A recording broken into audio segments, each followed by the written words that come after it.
Selamat pagi Bapak dan Ibu yang dikasihi Tuhan. Bersyukur satu hari lagi kita diizinkan untuk tetap melanjutkan aktivitas kita hari ini. Karenanya saya undang Bapak dan Ibu untuk bersyukur dengan menyanyikan pujian satu hari lagi.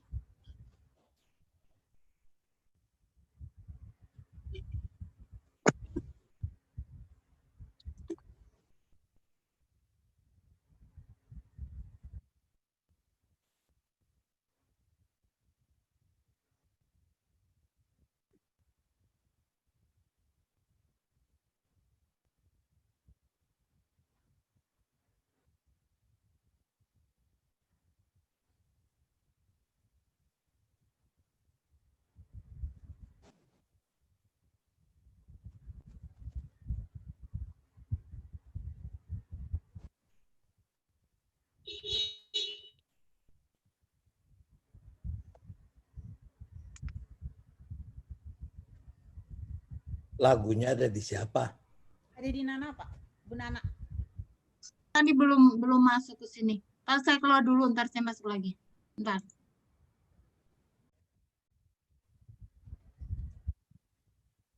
Selamat pagi semua.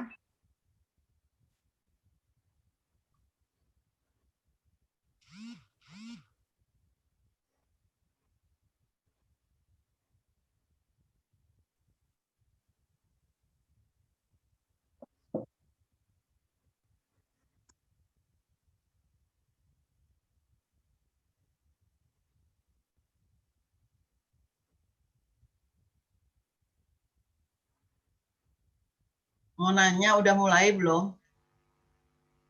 Ella. Sebenarnya udah, cuma ini lagunya lagi hilang, keserimpet. Jadi mesti dicari dulu. Oh, keserimpet. Udah lama ngedengar kata keserimpet.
Nah, nggak ada suaranya, Nah. Oh, belum ya?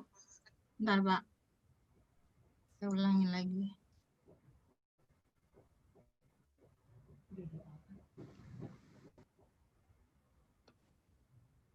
Pegang tanganku Bapa, satu hari lagi kau buktikan kasih-Mu, berkat-Mu yang melimpah membuatku terpesona. Hanya satu yang ku minta, ajarku mengasihi-Mu dengan segenap hatiku seumur hidupku. Hanya satu yang ku minta, ajarku mencintai-Mu dengan segenap hatiku seumur hidupku. Yesus, satu hari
dengan segenap hatiku,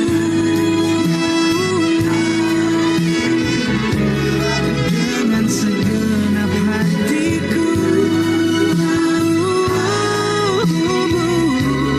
dengan segenap hatiku, seumur hidupku, Yesus.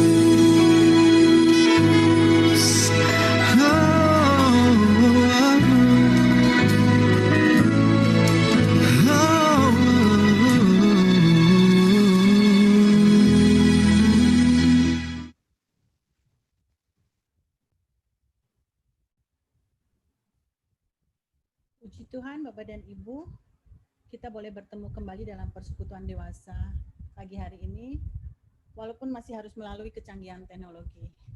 Tetapi bukankah teknologi ini juga salah satu anugerah Tuhan yang harus kita syukuri?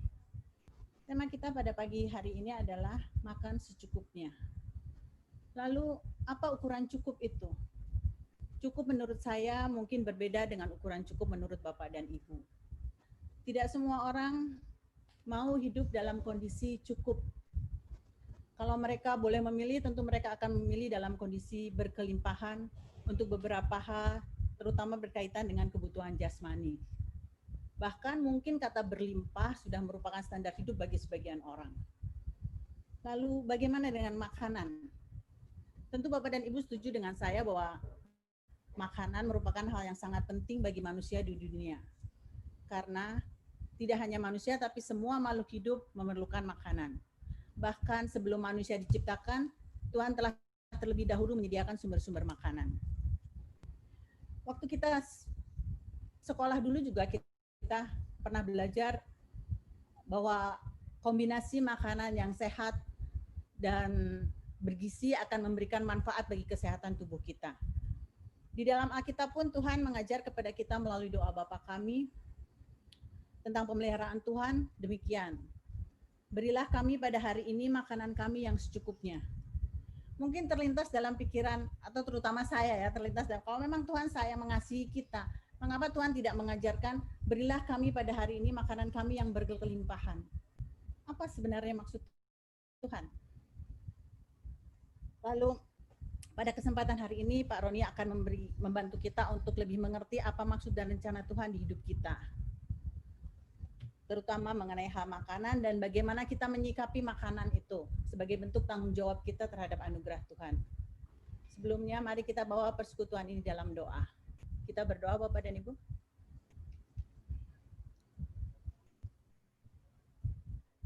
Sungguh kami tidak sanggup mengungkapkan betapa besar kasih yang Engkau berikan kepada kami.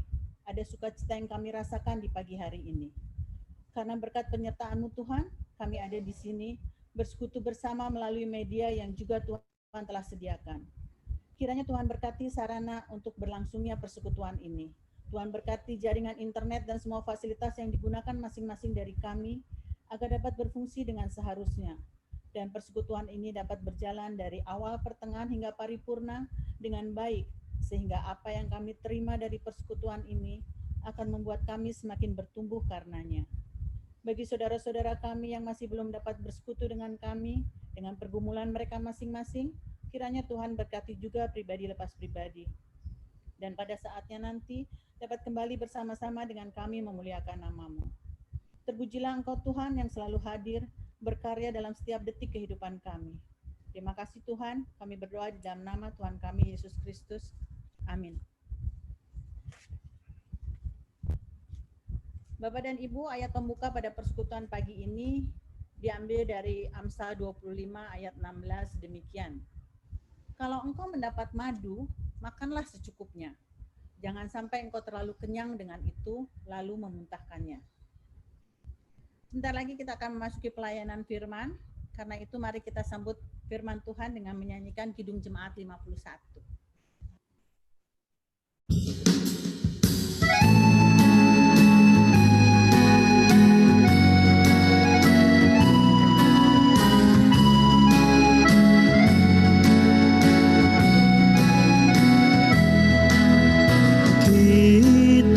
Suci hartaku tak ternilai.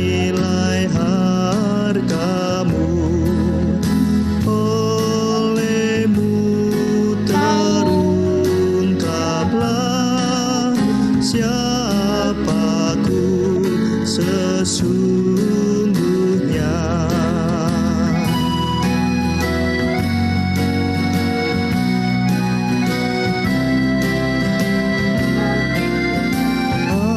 Alkitab membimbingku pada juru selamatku dan membuatku sadar bila aku tak benar.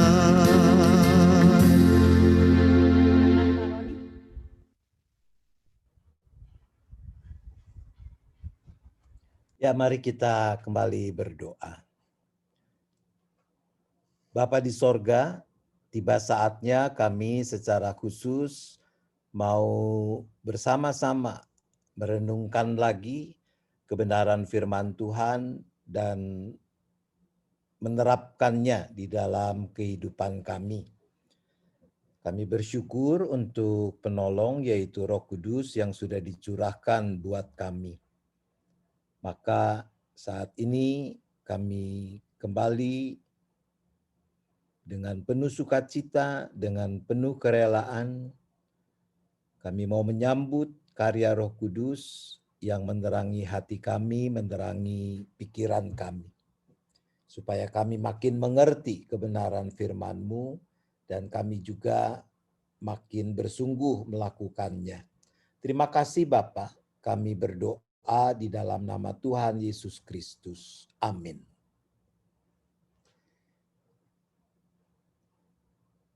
Ya, saya ketika membaca tema ini, saya merasa ini yang jadi pelayan firman keliru nih ya. Sebab mestinya yang kita panggil itu ahli gizi. Ya. Sebab kalau dalam pengantar tentang tema persekutuan kita itu kan ngomongnya semua sebetulnya adalah urusan ahli gizi. Ya, ya saya tentu tidak berani untuk berbicara hal-hal yang di luar dari kemampuan saya untuk menyampaikan. Jadi kita akan ngobrol-ngobrol aja lah ya tentang apa yang kita mau percakapkan dalam kesempatan ini. Oke. Kita akan mulai dengan beberapa pertanyaan. Pertanyaan yang pertama, yang kedua, ada yang mau merespon?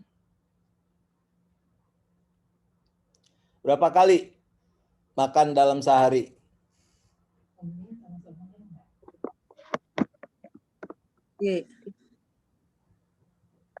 Tiga kali, Pak.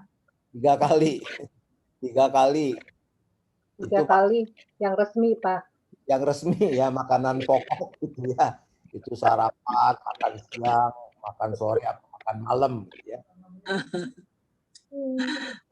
Kali makan berapa banyak? Piring. Tergantung lauk, Pak. Bisa 2 piring, bisa 1 piring. Saya juga begitu. Kalau kita sekarang 2 kali, Pak. Oh, 2 kali. Diet soalnya, diet. Oh, luar biasa ya. Baik. Nah, sekarang pertanyaan yang ketiga nih. Berapa banyak yang kita makan untuk memenuhi kebutuhan kita dan berapa banyak yang kita makan untuk memuaskan keinginan kita? Nah, ini beda nih ya. Ini lebih banyak yang memuaskan kayak. Lebih banyak yang memuaskan ya. Bukan soal butuh ya. Bukan soal kebutuhannya, tapi soal yang memuaskan keinginan kita. Nah, ini barangkali yang akan mengawali perenungan kita, diskusi kita, yaitu bagaimana sebenarnya secara bertanggung jawab kita mau mempraktikkan dalam keseharian hidup kita urusan makan ini. Nah, tadi Naning sudah sempat mengutip teks antara lain dari Amsal ya, juga yang mengatakan jangan sampai kita makan kekenyangan, disebutkan di sana madu sih. Lalu karena itu kita memuntahkan. Nah, setahu kita nih, setahu Ibu Bapak, saudara-saudara, kalau kita urut di dalam teks-teks Alkitab, sebenarnya yang pertama kali dinyatakan sebagai makanan manusia itu apa? Ada yang tahu nggak? Atau ingat? Buah apel. Buah apel. Apel atau bukan? Oke, kita lihat ya. Jadi dalam Kejadian 1 ayat 29, dicatat kayak begini nih. Lihatlah, aku memberikan kepadamu segala tumbuh-tumbuhan yang berbiji di seluruh bumi dan segala pohon-pohonan yang buahnya berbiji. Itulah yang akan menjadi makanan.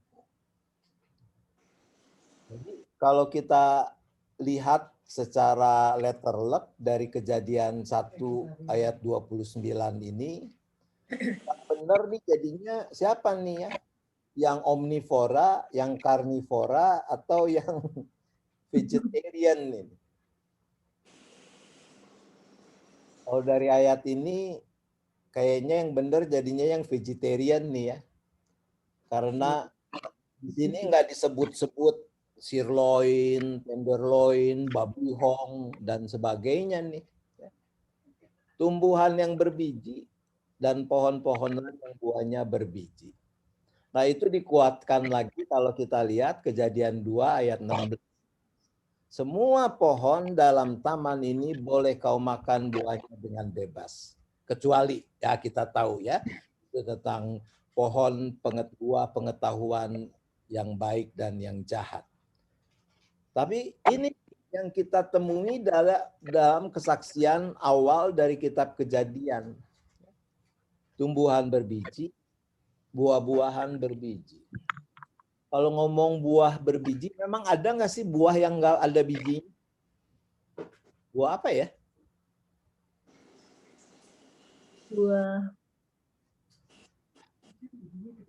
semangka tanpa biji, Pak. Pisang, Pak, pisang.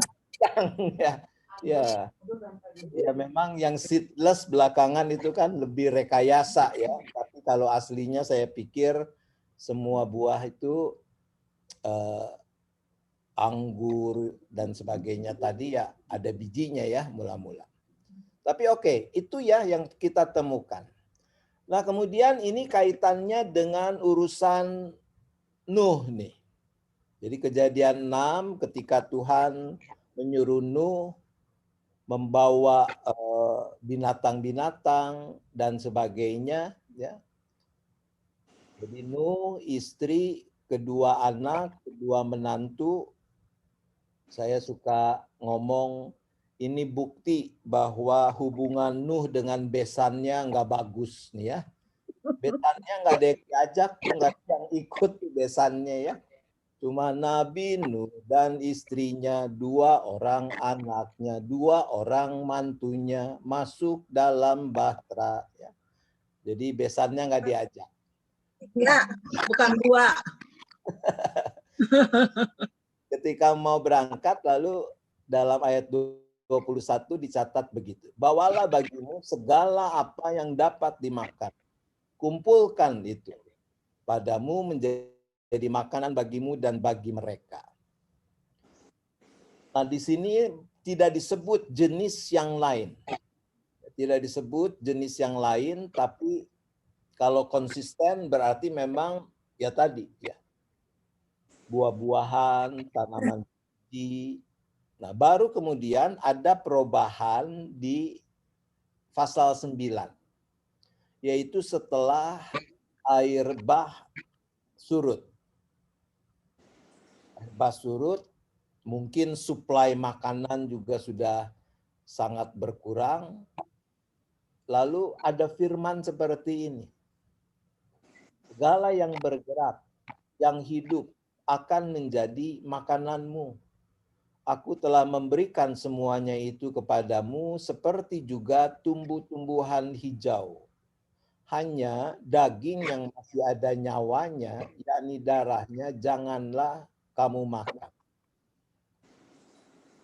Jadi mulai pasal 9 ini kita melihat ada perubahan tentang apa yang diperkenan untuk dimakan oleh manusia. Bukan lagi tumbuh-tumbuhan, tapi juga di sini sudah mulai ada daging. Satu-satunya larangan adalah daging yang masih ada nyawanya. Pada zaman itu kalau disebut darahnya itu memang menggambarkan kehidupan. Jadi ada sebagian ahli kitab yang menafsirkan yang dimaksudkan di sini memang adalah dimakan ketika makhluk itu masih dalam keadaan hidup, ya. Jadi amanlah buat kita sashimi, ya. Sebab kalau dibilang nanti yang nggak boleh yang mentah, wah rugi ya yang doyan sashimi. Kita tidak memahaminya seperti itu. Saya sempat juga sebetulnya coba untuk membaca-baca dari sejarah kehidupan manusia sejak zaman purba dan pola makannya. Itu ada catatan-catatan yang menarik, sekalipun ada juga yang rada menjijikan, rada mengerikan, ya. Jadi misalnya di sana dikatakan bahwa mula-mula dari bentuk gigi, ya, para ahli menemukan itu, menyimpulkan itu. Ahli antropologi, ahli sosiologi. Jadi dari bentuk gigi manusia sejak zaman purba itu bisa ditelusuri itu. Bahwa mula-mula dari model giginya memang makanannya itu adalah tumbuhan. Baru sekian lama kemudian giginya mulai ada gigi taring dan sebagainya. Nah, itu buat ngeset daging tuh, ya. Itu buat makan daging. Jadi baru kemudian makan daging. Tapi mula-mula juga karena berburu, mula-mula itu sama seperti binatang lain, yaitu makan bangkai yang memang bukan hasil buruannya. Lalu ada saatnya ketika sudah mulai doyan daging, terjadi orang makan orang dalam arti harafiah. Nah, tapi balik lagi, kita melihat juga ada perkembangan di dalam teks Alkitab. Nah, ini kita pindah ke Keluaran, yaitu apa yang terjadi ketika orang-orang Israel ada dalam perjalanan di padang gurun.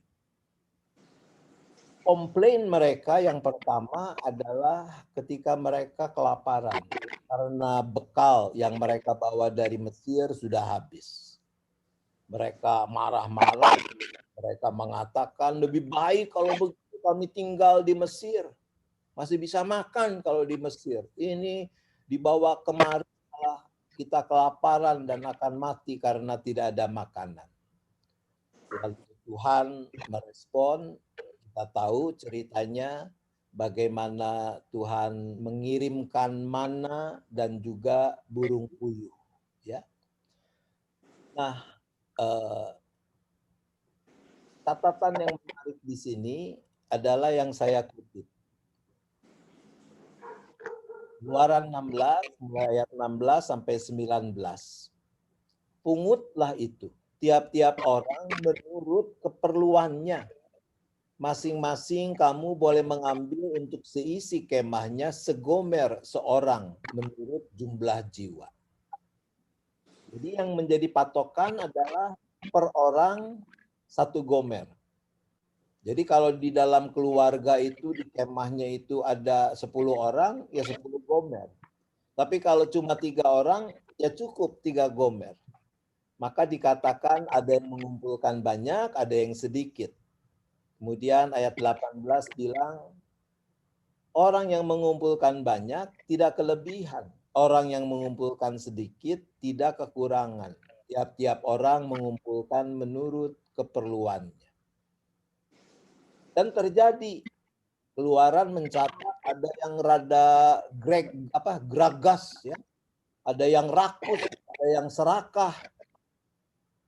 Orang Arab bilang tamja katanya, ya. Jadi dikumpulin lebih. Jatahnya segomer, mungkin dia takut kelaparan, dia ambil 2-3 gomer. Dan apa yang terjadi? Besok paginya sudah berulat. Jadi nggak bisa dimakan juga, percuma. Ya. Jadi prinsip ini menurut saya sangat penting. Kalau kita bicara tentang berapa banyak yang kita makan.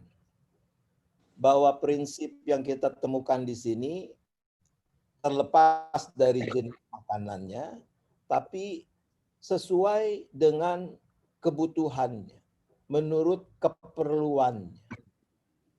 Dan tidak boleh berlebih.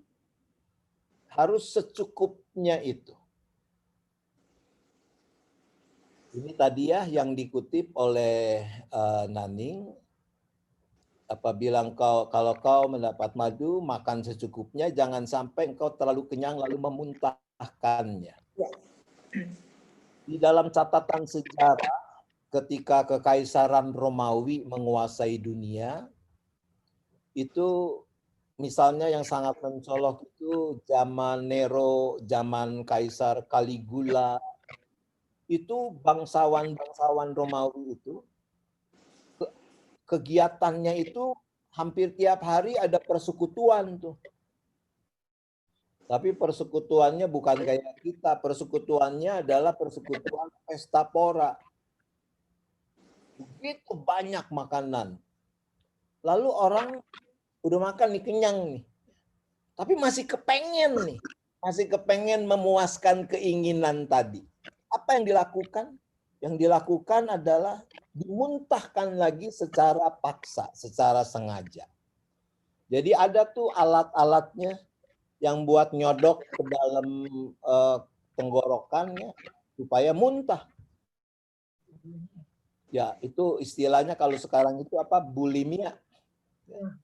Makan dimuntahin lagi, tapi kalau bulimia kan supaya tadi diet, kalau itu ya supaya kurus. Kalau ini enggak, dimuntahin supaya bisa makan lagi. Sebab yang ini udah masih ada 7 macam yang belum nih. Kepengen tapi udah kenyang, jadi muntahkan. Luar biasa hawa nafsu manusia. Maka di dalam Injil, dalam Perjanjian Baru kita ketemu dengan prinsip-prinsip yang saling menguatkan. Tadi Naning juga sudah mengutip bagian dari doa Bapa kami. Berikanlah kami pada hari ini makanan kami yang secukupnya. Kenapa tidak diajari untuk memberi makanan yang berkelimpahan? Itu tadi pertanyaannya. Ya.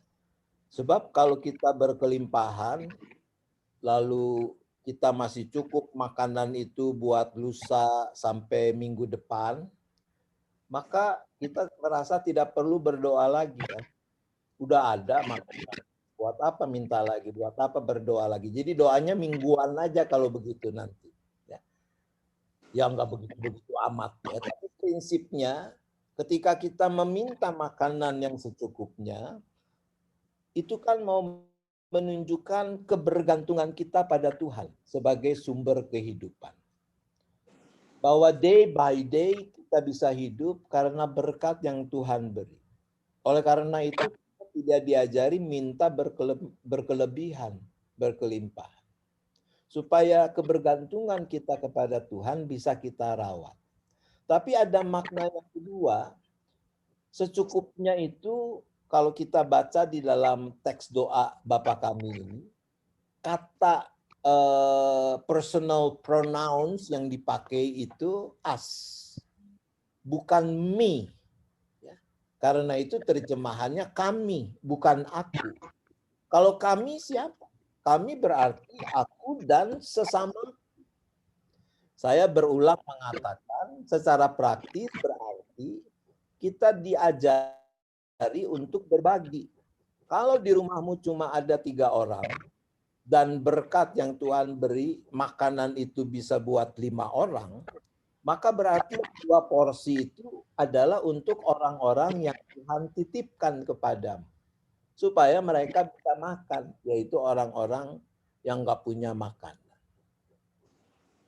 Nah, teks terakhir yang menurut saya menjadi prinsip kita adalah 1 Korintus 10 ayat 31.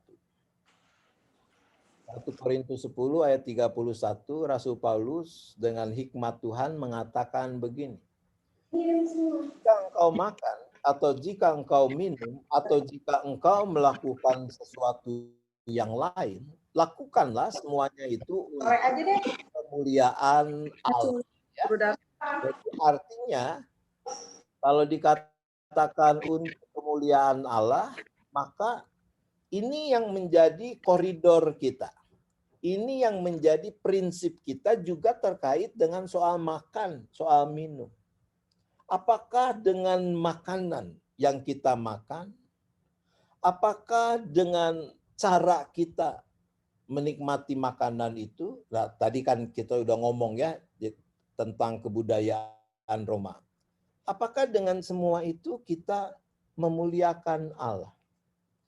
Jadi Rasul Paulus membicarakan ini karena ada beberapa persoalan di jemaat saat itu. Yang pertama soal boleh enggak makan makanan yang sudah dipersembahkan kepada berhala. Paulus bilang enggak ada masalah. Sebab buat kita sebagai anak-anak Tuhan tidak ada lagi urusan halal atau haram. Tidak ada lagi yang bisa membatasi kita. Kira-kira seperti itu. Tapi bagaimana kalau ada orang yang lemah hati nuraninya? Nah, Paulus bilang mendingan jangan makan. Paulus bilang kalau aku karena makan daging aku jadi batu sandungan, lebih baik aku nggak makan daging lagi seumur hidup. Karena apa? Karena tadi itu dilakukan untuk kemuliaan. Nah, menurut saya ini juga yang harusnya menjadi prinsip kita. Tadi sudah ada prinsip secukupnya. Jadi jangan berkelebihan. Lalu prinsip yang paling utama adalah itu harus kita lakukan untuk kemuliaan Allah. Oke, sekarang kita ngobrol dulu sebentar ya. Apakah memang bisa untuk urusan makan ini kita kita tidak memuliakan Allah? Yang kayak apa tuh?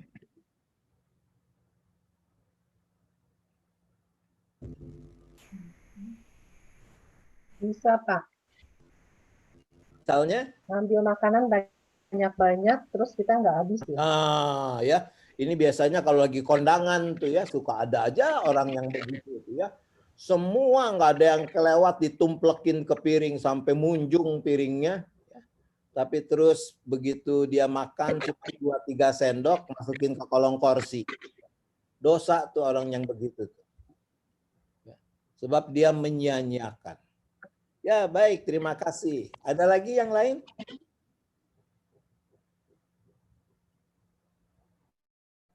Tentang makan minum yang tidak memuliakan Allah.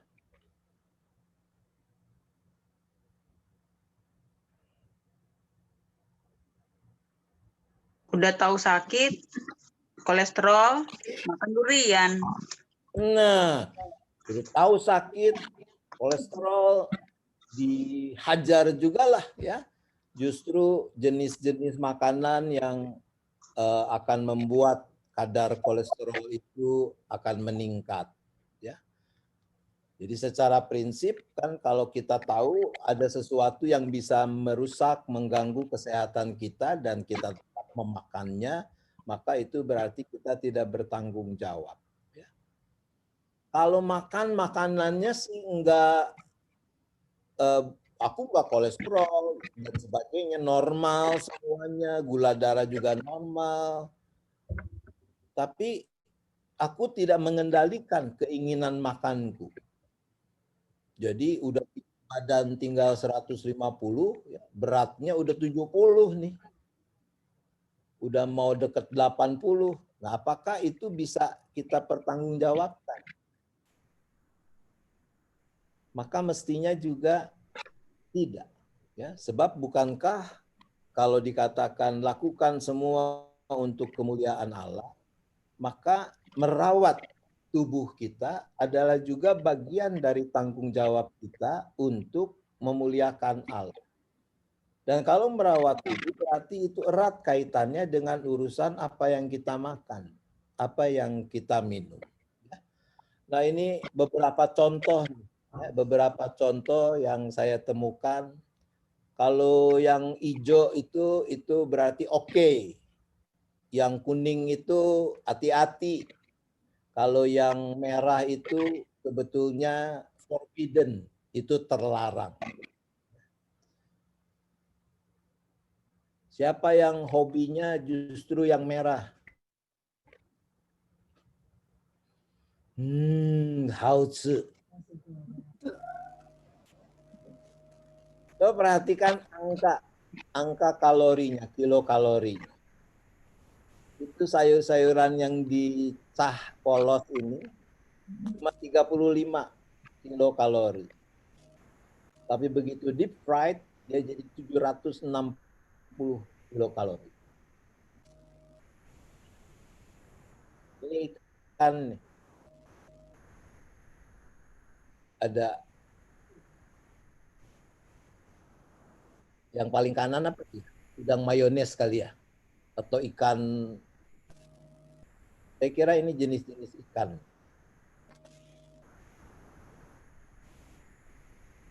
Jadi ada yang kukus, ada yang digoreng, ada yang udah digoreng pakai tepung lagi tuh. Ada yang simple, telur. Kalau Anda bikin scrambled atau makan ketika nginep di hotel, itu 101 kalau udah scrambled. Kalau mata sapi 92, kalau direbus 77. Nah, ini nasi ini. Waduh, nasi gorengnya enak banget ya. Tapi kalorinya luar biasa, 772 kilokalori.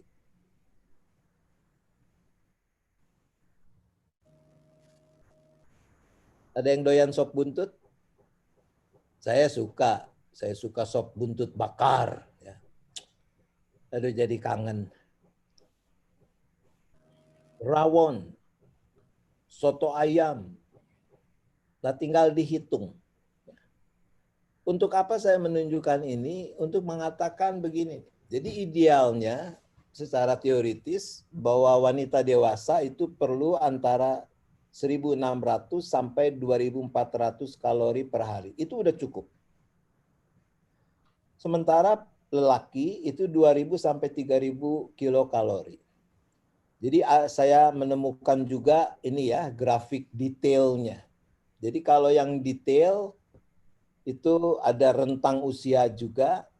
Nah, kalau kita mungkin sebagian besar itu ada di 54 ya dan ke atas sedikit. Itu bisa kita hitung. Itu yang menjadi kebutuhan tubuh kita. Makanan yang terdiri dari protein, lemak, karbohidrat, jumlahnya adalah segini. Jadi kalau kita umur 60 nih, berarti cukup sebetulnya kalau lelaki protein 1.395, lalu karbohidrat, lalu protein 465, lemak 465. Kalau perempuan yang ini, karbohidratnya 1.140, lalu protein 380 dan lemak 380. Itu cukup. Ya. Tapi kan saya juga ikut berdosa sih, artinya karena enak gitu ya. Kalau kita masih persekutuan dewasa onsite, hampir selalu selesai persekutuan kita nge-mall. lalu ngopi-ngopi, kita untuk teman ngopi kita juga pesen pisang goreng dan sebagainya. Pisang it's okay, tapi kalau udah jadi pisang goreng sebetulnya not okay itu. Tapi pengen, ya enak sih. Terus bagaimana? Nah ini hal-hal yang memang kalau kita bicara dengan topik makan secukupnya, maka pada hakikatnya menurut saya kita diajak untuk membedakan makanan apa yang menjadi kebutuhan, apa yang hanya sekedar memuaskan keinginan. Tidak gampang, tetapi kalau kita mau makin bertanggung jawab terhadap tubuh yang adalah anugerah Tuhan ini, maka kita harus menjaganya dengan prinsip tadi. Secukupnya, dan apakah dengan makan, minum itu kita memuliakan Tuhan atau tidak. Ya. Nah, saya harus ngaku dosa lagi. Sekarang selama masa pandemi ini, saya udah naik lagi. Udah naik 4 kilo lagi nih. Baju udah mulai makin sempit. Ya. Jadi sekarang sedang berusaha untuk makan secukupnya.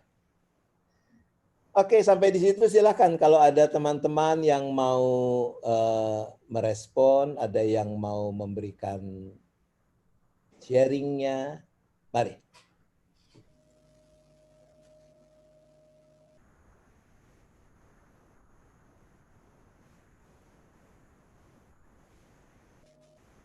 Pak, mau nanya. Yuk.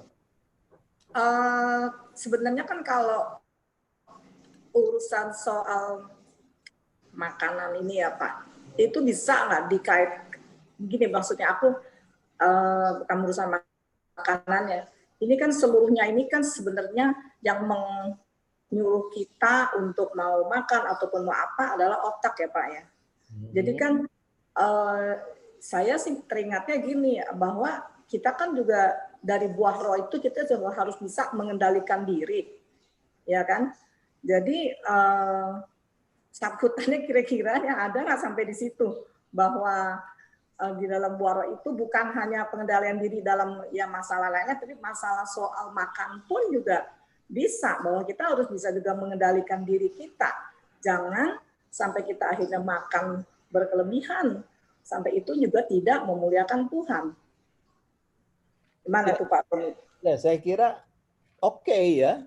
Karena kan kalau kita dipanggil mengendalikan diri, itu kan kaitannya adalah dengan urusan hawa nafsu. Ya. Nah, kalau ngomong hawa nafsu, kan bukan cuma urusan seksual. Ya, betul. Tadi kan kita berapa banyak makanan yang kita makan hanya untuk memuaskan keinginan. Nah, itu kan udah termasuk kategori hawa nafsu juga. Jadi benar. Jadi intinya juga adalah bagaimana kita mengendalikan diri. Terima kasih, Ala. Ya, sama-sama. Ada yang lain?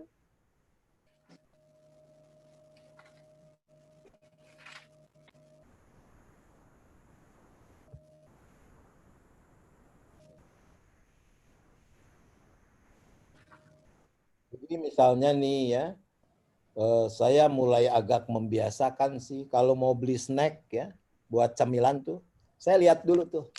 Di bungkusannya itu kan pasti ada tuh, atau umumnya sudah ada, itu ada berapa fatnya, proteinnya, dan sebagainya. Nah pilihlah yang memang serendah-rendah mungkin. Kalau mau paling aman, bikin sendiri sih. Ngerebus ubi sendiri, dan sebagainya. Itu paling aman.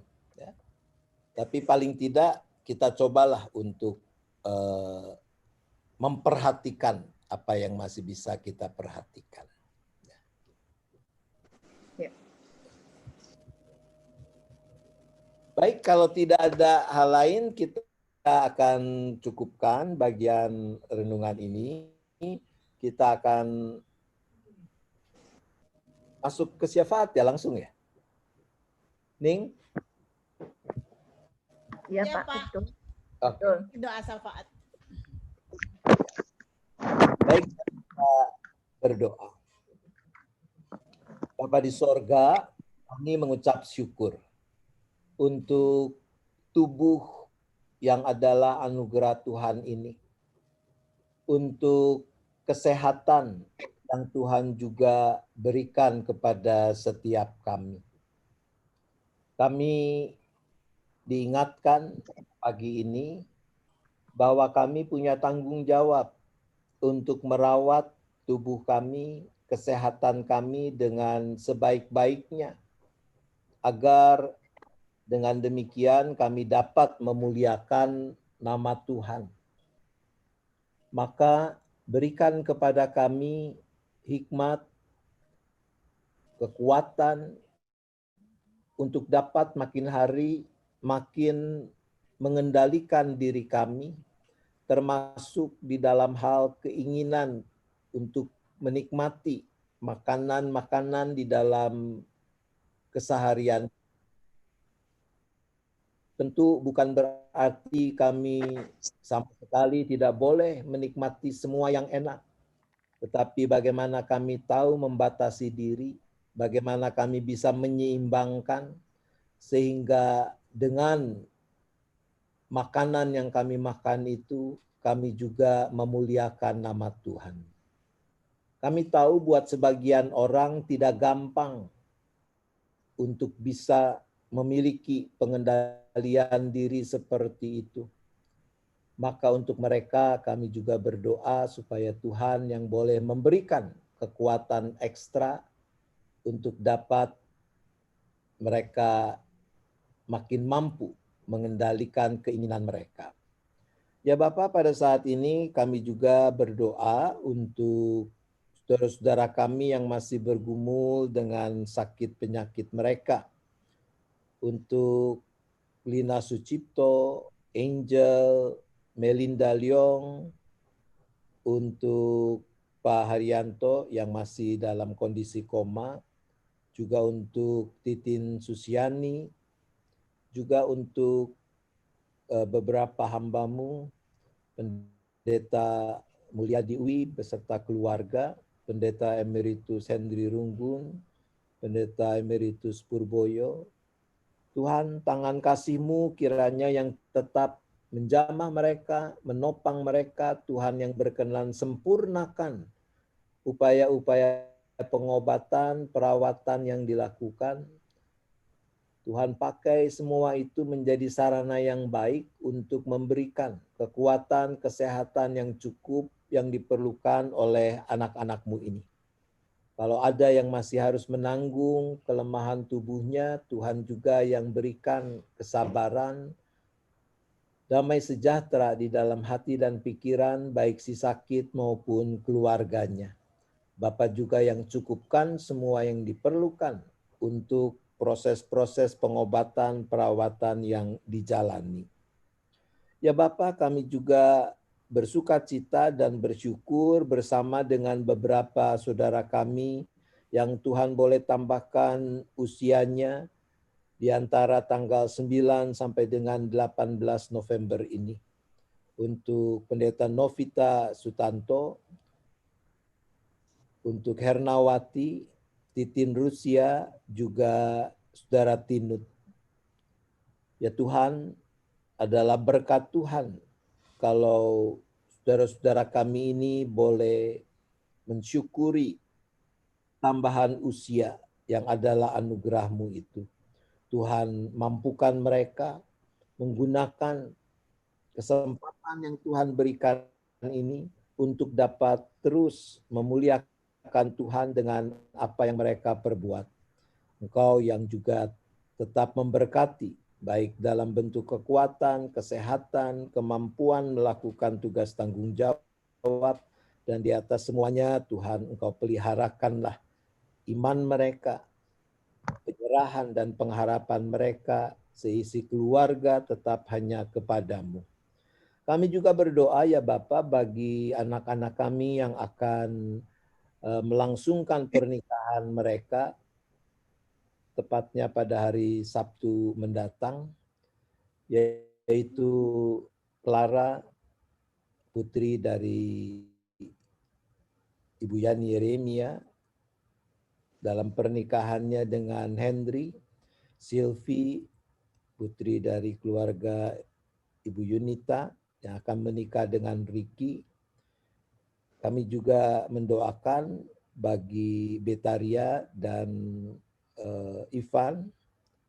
Tuhan, kiranya apa yang dipersiapkan dalam rangka pernikahan anak-anak kami ini, Tuhan berkenan untuk kuduskan, sempurnakan pada saatnya juga dengan semua keterbatasan karena pandemi yang masih berlangsung, baik kebaktian, peneguhan, pemberkatan pernikahan, dan mungkin juga ada resepsi keluarga, semua boleh berjalan dengan lancar.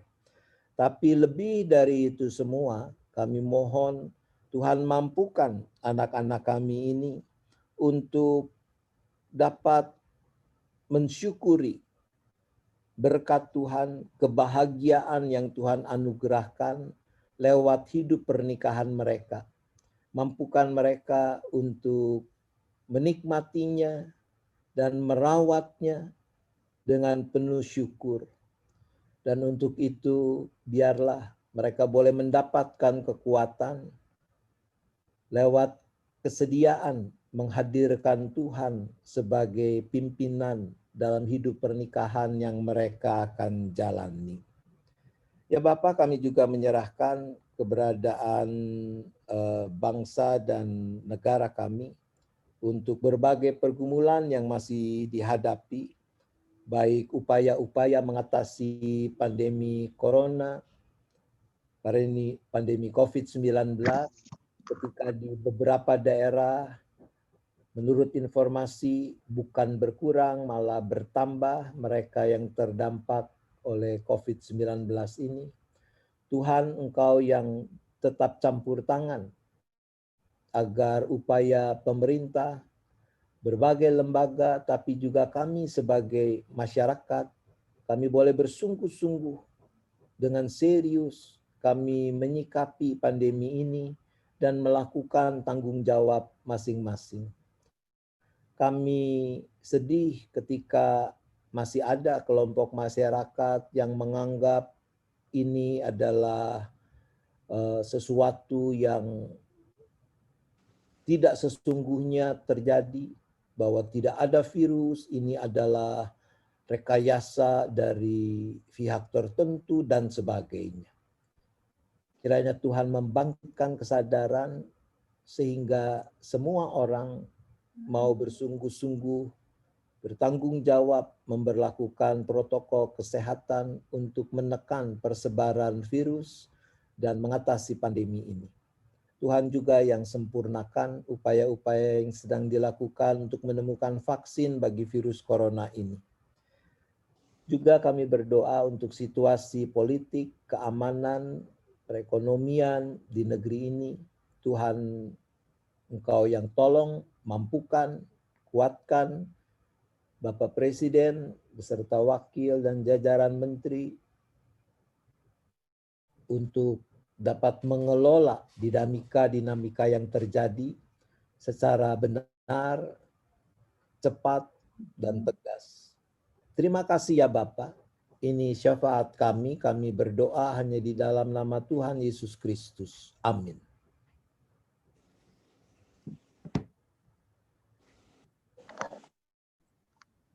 Terima kasih Pak Roni untuk pelayanan firman-Nya. Baik Bapak dan Ibu, sekarang tiba saatnya bagi kita untuk memberikan persembahan dan sambil mengingat firman Tuhan dalam Mazmur 54 ayat 8 demikian. Dengan rela hati aku akan mempersembahkan kurban kepadamu, bersyukur sebab namamu baik ya Tuhan. Bapak dan Ibu dapat menyampaikan persembahan bagi Tuhan melalui satu, dikumpulkan dalam amplop tersendiri dan dibawa pada saat kita sudah dapat beribadah kembali di gedung gereja. Cara kedua dengan melalui transfer ke rekening BCA nomor 0948488488 atas nama GKI Jabar GKI Gading Indah, atau dengan cara ketiga memindai QRIS kode di samping ini. Kita menyanyikan lagu persembahan.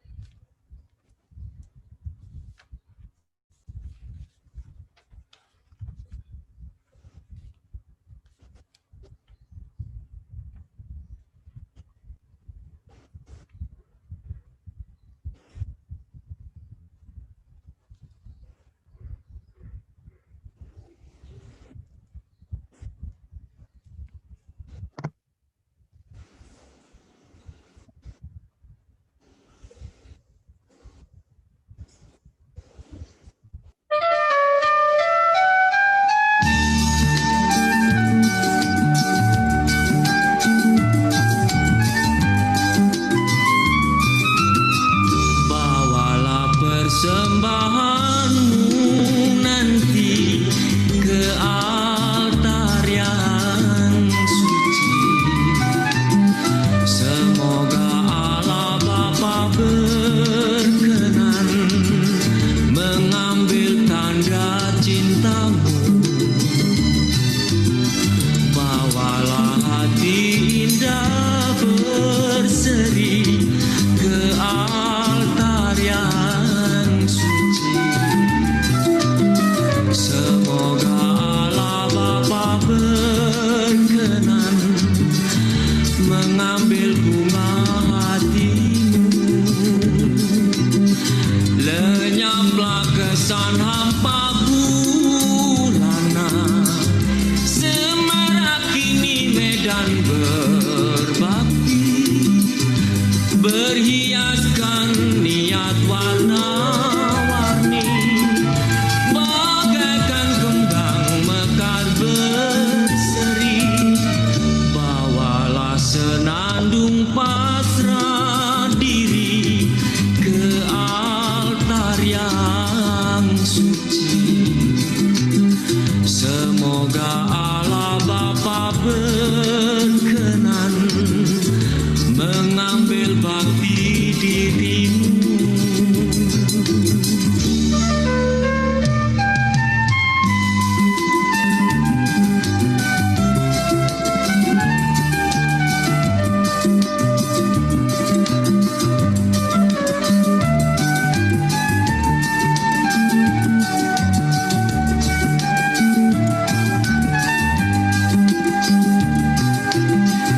Lenyaplah kesan hampa bulana, semarak kini medan berbakti, berhiaskan niat warna-warni, bagaikan kembang mekar berseri.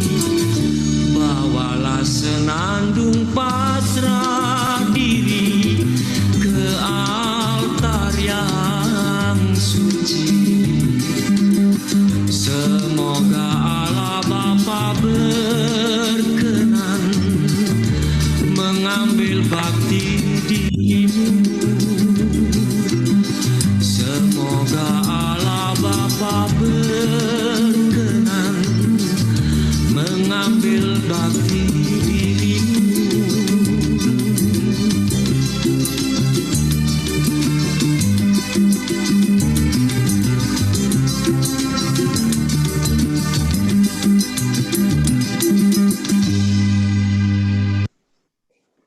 Persembahan akan disampaikan oleh Ibu Ella. Silakan Bu Ella. Bapa di surga, kami bersyukur dan berterima kasih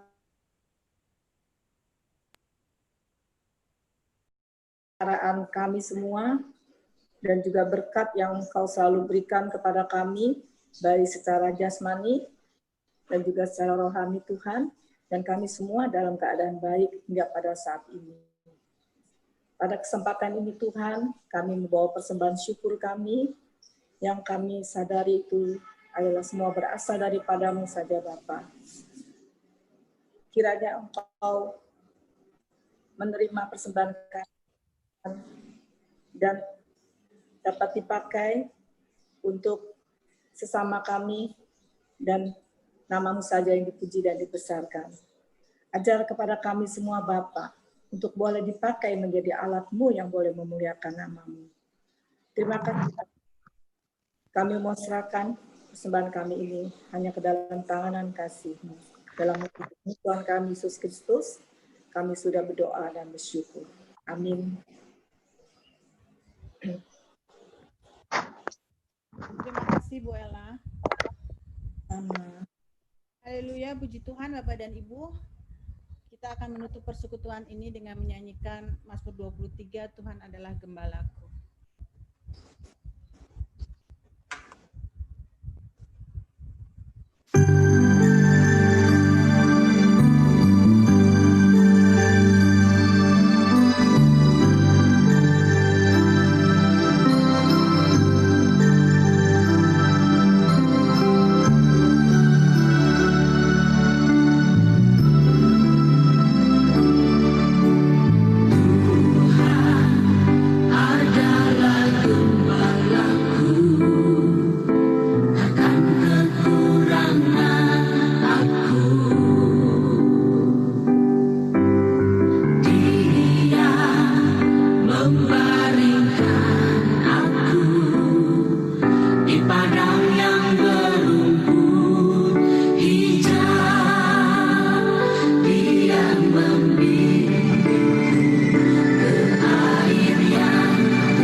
Puji Tuhan, akhirnya kita sampai di penghujung persekutuan kita hari ini.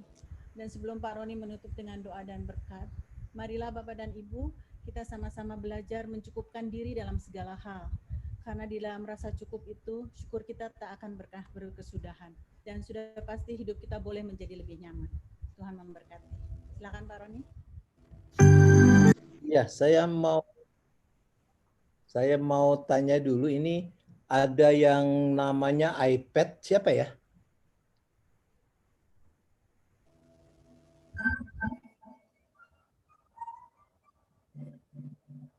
Ada iPad.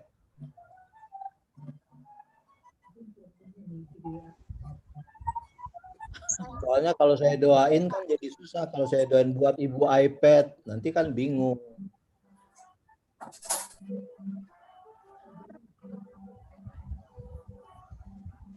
Jadi di daftar partisipan itu ada namanya iPad gitu ya. Biasanya sih Bu Eni. Hah, Bu Eni? Eni Winda. Oh, oke. Itu mau operasi kuping Pak Roni dia Jumat. Ya, oke. Terus kalau Yaniza Amanto yang mana ya? Minta maaf kalau memang namanya itu saya kok tidak hafal. Halo Pak Roni. Ya. Saya belum jemaat Pak. Saya masih simpatisan. Oh iya, tidak apa-apa. Tapi itu nama ibu ya, Yaniza. Iya betul. Oke, baik. Ya. Iya. Mari kita akan akhiri dengan berdoa dan kita akan juga menyambut berkat Tuhan ya. Bapa di sorga, puji syukur kalau kami boleh bersama-sama ambil bagian di dalam persekutuan dewasa sejak pagi sampai menjelang tengah hari ini.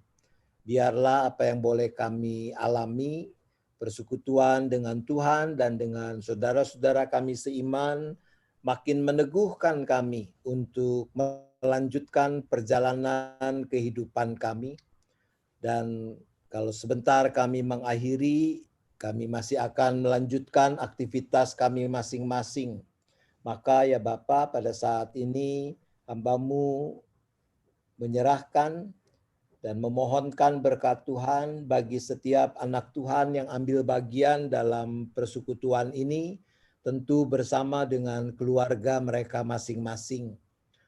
Hamba berdoa untuk Ariadna, Tante Enda, Naning, Ella Salamun, Yunita, Angeline, Ayen, Bu Bekti, Eli Andreas, Eni Idawati, Esther Sugiaman, Grace, Iin Yulianti, Eni Winda, Christina, Yani Yeremia, Lina Hirawan, Meliana, Miranda Tangkulung, Pak Ong Thomas, Tuti, Puspita, Santi Pang, Selvi Hartono, Suryanti, Trisna, Tea, Titin Rusia, Wani, Wati, Wiwi, Yaniza, Yuni, Eli Andreas, Ivon.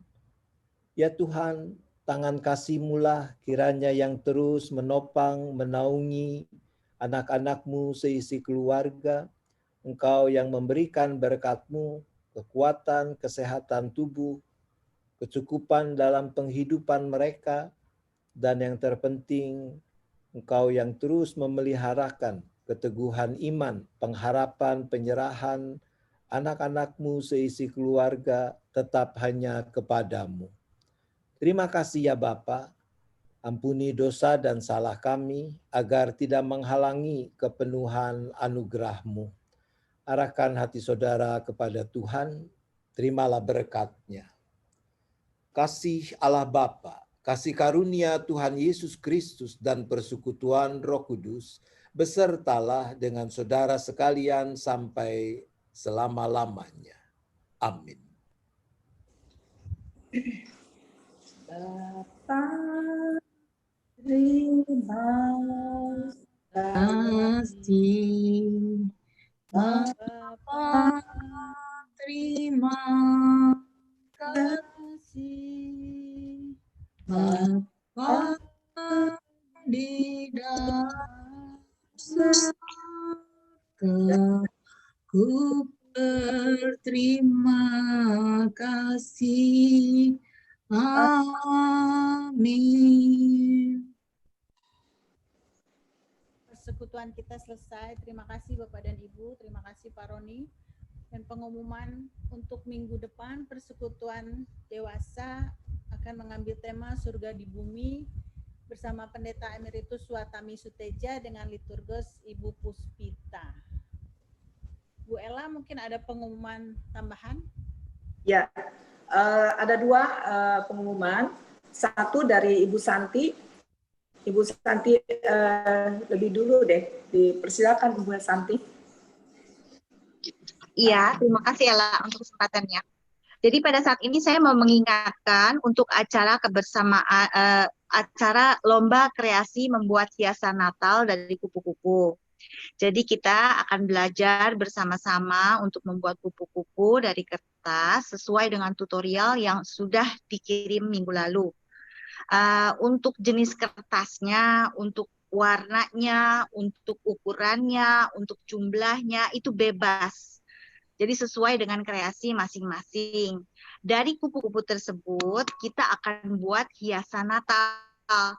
Jadi bentuk hiasan Natal itu juga bebas. Bentuknya, modelnya apa, itu sesuai dengan kreasi dan keinginan masing-masing. Ya, jadi hasil dari kreasi itu nanti akan dilombakan dan hasilnya itu bisa dikirim ke nomor WhatsApp saya yang nanti saya akan share di grup Persekutuan Dewasa nomor saya. Ya, jadi nanti saya juga akan share ke si kebersamaan. Karena nanti dari hasil yang ada akan ada 2 pemenang yang akan juga ada hadiah yang sudah disediakan. Ya, jadi hasilnya itu paling lambat dikirim tanggal 9 Desember. Jadi untuk penilaiannya yang diambil dari segi kreativitas dan mungkin dari paduan warna ya. Terus dan pemenangnya juga akan diumumkan pada tanggal 16 Desember minggu berikutnya pada hari Rabu. Nah, terus jadi diharapkan kita semua bisa mengambil bagian dalam kegiatan tersebut. Untuk tutorialnya akan dikirim setiap minggu hanya untuk mengingatkan bagaimana cara membuat kupu-kupu jika ada yang memerlukan. Itu aja sih Ella, selesai.